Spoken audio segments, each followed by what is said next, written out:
आज आपण pineapple शिऱ्याची recipe दाखवणार आहे। एक बाउल रवा, एक पायनॅपल 1.5 कप, गरजेनुसार तूप, केशर आणि बदाम काजूचे काप, साखर पाऊण वाटी।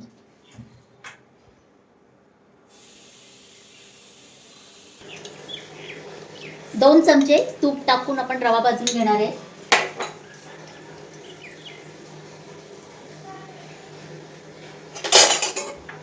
तो साधारण आपण 5 मिनिटं तरी मंद आचेवर भाजून घेऊ। आता रवा भाजलाय चांगला, 4 ते 5 मिनिटं साधारण भाजून घेतलेला आहे। रव्याला चांगला खमंग वास येतो।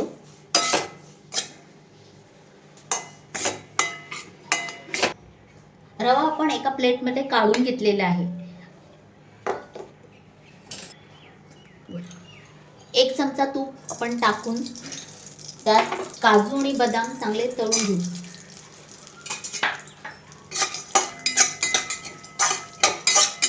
साधारण ब्राऊन होईपर्यंत भाजून घेऊ।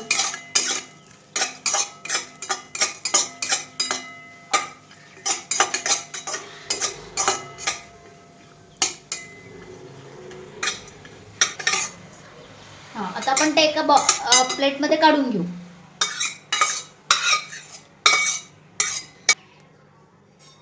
आपण हा 1.5 कप पायनॅपलचे तुकडे केलेले आहेत, त्याचे हे त्यात टाकून साखर थोडी,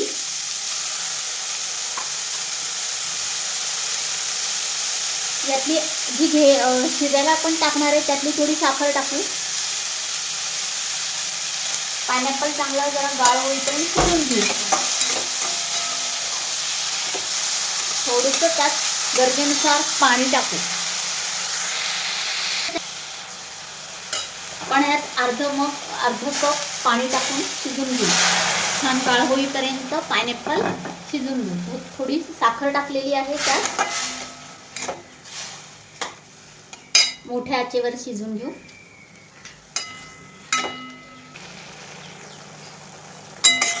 आता आपण हे मऊ होईपर्यंत वाट पाहू आणि यात थोडीशी साखर अजून त्यात घातली आहे।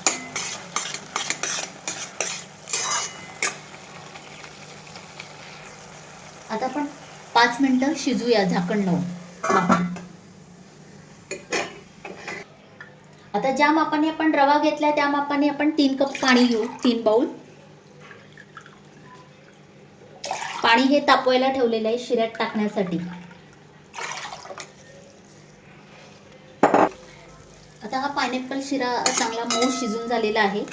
आता आपण त्यात 3 कप पाणी ठेवलेले ते तापवायला, शिरा आपण त्यात रवा भाजून टाकणार आहे।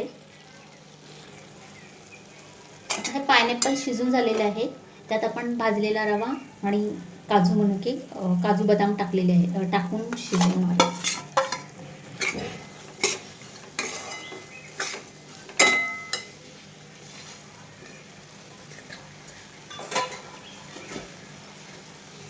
त्यात मी थोडीशी केशर घेतलेली, ती पाण्यामध्ये टाकलेली भिजायला, पिवळा रंग येण्यासाठी।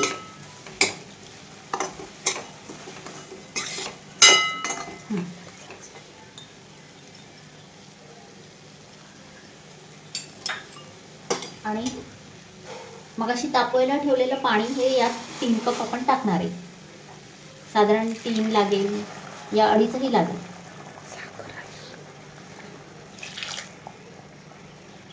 आता मी 2 कप टाकलेले आहे, गरजेनुसार वाटलं तर परत टाकते।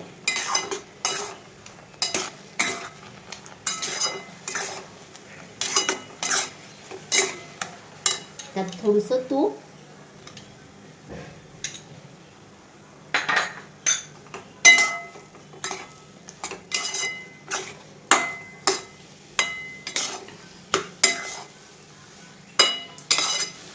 मगाशी 2 बाउल पाणी टाकलेलं, आता 1 बाउल परत टाकत आहे।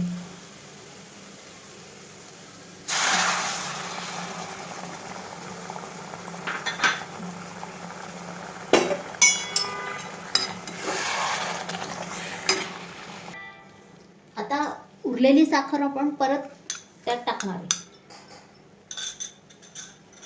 आणि छानपैकी शिजवून घेणार आहे.